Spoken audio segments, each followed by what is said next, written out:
Bonjour à tous, je suis Zhu Jingtian et je suis étudiante en master de traduction, rédaction et médiation multilingue à l'INALCO, à savoir Institut national des langues et civilisations orientales. Je viens de Wuhan et j'habite à Paris.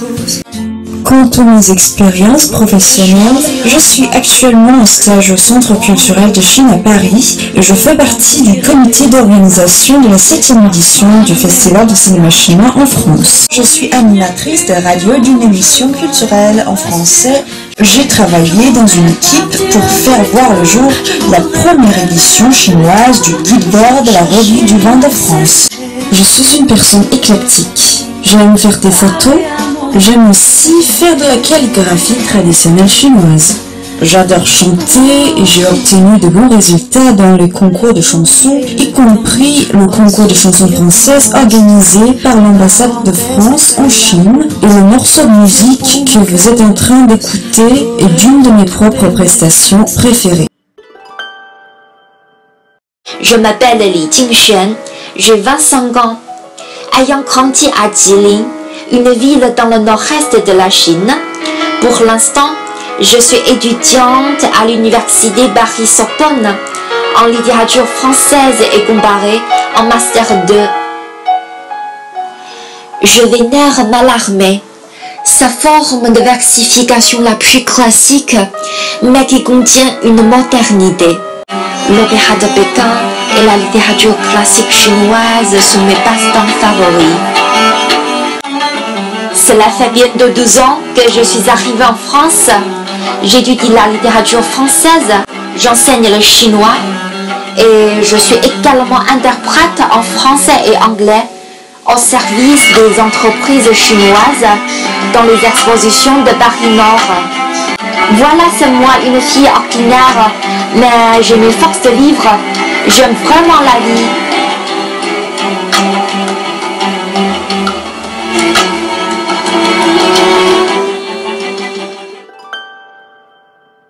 Je m'appelle Thomas Tianzhou, mon prénom chinois est Zhao Tian. Je suis arrivé en France en 2010. Aujourd'hui, je vais parler un peu de mon expérience pour l'apprentissage de langue française. Au début, c'était vraiment compliqué. Vous allez peut-être même me croire, mais je me parlais tout seul pendant 1 an. Imaginez-vous en rentrant à la maison tous les jours. La première chose, c'est de vous parler, c'est de vous poser des questions, de vous répondre aux questions. Je me posais souvent des questions très bêtes, hein, vous allez dire. Comment tu t'appelles? Je m'appelle Thomas. Tu as quel âge? J'ai 26 ans, j'ai 20 ans. Qu'est-ce que tu fais dans la vie? Je suis étudiant. J'ai débuté par les petites questions de base, mais petit à petit, avec ces petits échanges, je me suis amélioré assez vite. Aujourd'hui, j'ai 26 ans, je vis en France, à Paris, et je suis professeur de langue. Merci beaucoup, à très bientôt, j'espère. Quand on parle de la langue française, de quel pays vous allez penser? La France, le Québec ou bien les pays d'Afrique. Aujourd'hui, nous allons parler d'un autre pays francophone. Il est tout petit, mais occupe une place très importante en Europe. C'est la Belgique. La Wallonie, c'est une région qui parle généralement le français, et aussi le Flandre, qui parle majoritairement de néerlandais, et aussi on a le Bruxelles capitale, c'est une région bilingue. Oui, c'est vrai, il y a pas mal de belgicismes.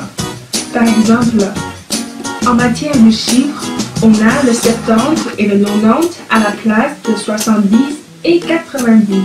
Et à mon avis, je pense que les Belges aiment beaucoup l'expression « ça va ».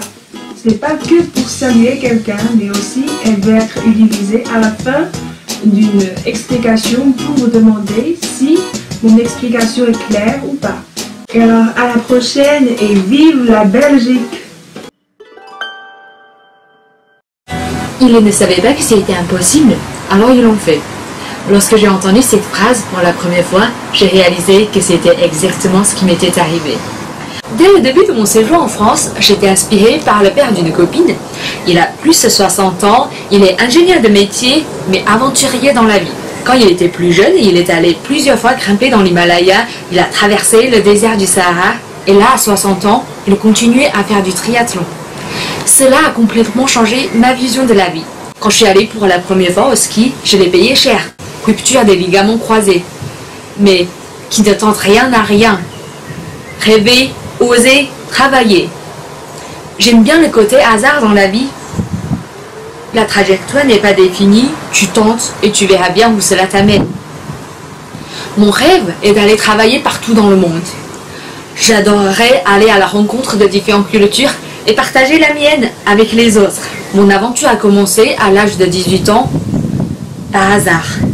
Et là, rien ne l'arrêtera.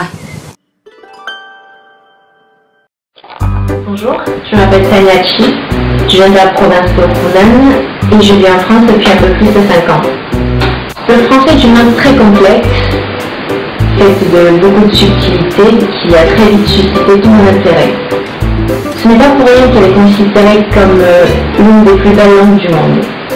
Aujourd'hui, j'ai ma petite entreprise en France, plus exactement en Corse, qui est une magnifique. En espérant que continuer à nous faire voyager à travers la langue française avec les Instituts français. Merci beaucoup.